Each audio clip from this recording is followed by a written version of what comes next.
Parliament ఎన్నికల నేపథ్యంలో ఈవీఎంల కమిషనింగ్ను అధికారులు సిబ్బంది పకడ్బందీగా నిర్వహించాలని కరీంనగర్ జిల్లా కలెక్టర్ పమేలా సత్పతి సూచించారు.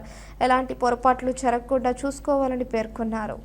సోమవారం కరీంనగర్లోని ఎస్ఎస్ఆర్ డిగ్రీ కళాశాలలో కరీంనగర్ చొప్పదండి నియోజకవర్గానికి సంబంధించి అదేవిధంగా పాలిటెక్నిక్ కళాశాలలో మానకండూర్ నియోజకవర్గానికి చెందిన ఈవీఎంల కమిషనింగ్ను జిల్లా కలెక్టర్ పమేలా సత్పతి అదనపు కలెక్టర్లు ప్రఫుల్ దేశాయ్ లక్ష్మీకరణ్తో కలిసి పరిశీలించారు. ఈ సందర్భంగా ఈవీఎంలో సిబ్బంది నిర్వహిస్తున్న కమిషనింగ్ బ్యాలెట్ పత్రాల ఏర్పాటు, వీవీప్యాట్స్లలో సింబల్ లోడింగ్పై జిల్లా కలెక్టర్ పూర్తి వివరాలు అడిగి తెలుసుకున్నారు. అన్నింటినీ క్షుణ్ణంగా పరిశీలించి జాగ్రత్తలపై దిశానిర్దేశం చేశారు.